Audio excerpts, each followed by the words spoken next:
CM Revanth Reddy గారితో ఒకరోజు నేను ఫ్లైట్లో వైజాగ్ నుంచి హైదరాబాద్ జర్నీ చేస్తున్నాను.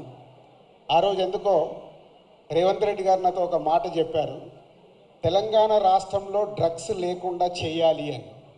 ఇది దాదాపు ఒక 9 months బ్యాక్ జరిగిన సంఘటన.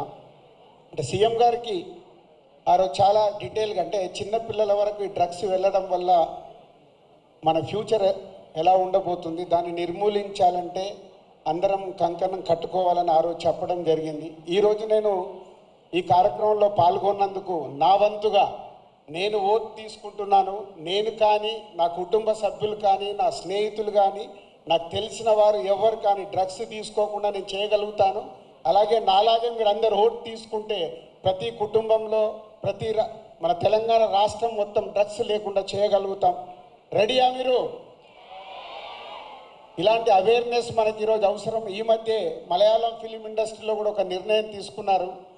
ఆ ఇండస్ట్రీలో ఎవరన్నా డ్రగ్స్ తీసుకున్నట్టు తెలిస్తే ఆ సినిమా ఇండస్ట్రీ, మలయాళం ఇండస్ట్రీ నుంచి బహిష్కరిస్తామని, అలాగే తెలంగాణ ఎఫ్డీసీ నుంచి తెలుగు చలనచిత్రం కూడా నేను కోరుకునేది ఒకటే, అలాంటి ఫిలిం ఇండస్ట్రీలో ఎలాంటిదైనా జరిగిందని తెలిస్తే వాళ్ళని నిర్మూలించినప్పుడు, వాళ్ళని నిషేధించినప్పుడు సొసైటీకి, సినిమా ఇండస్ట్రీ నుంచి కూడా ఒక మెసేజ్ వెళ్తుంది.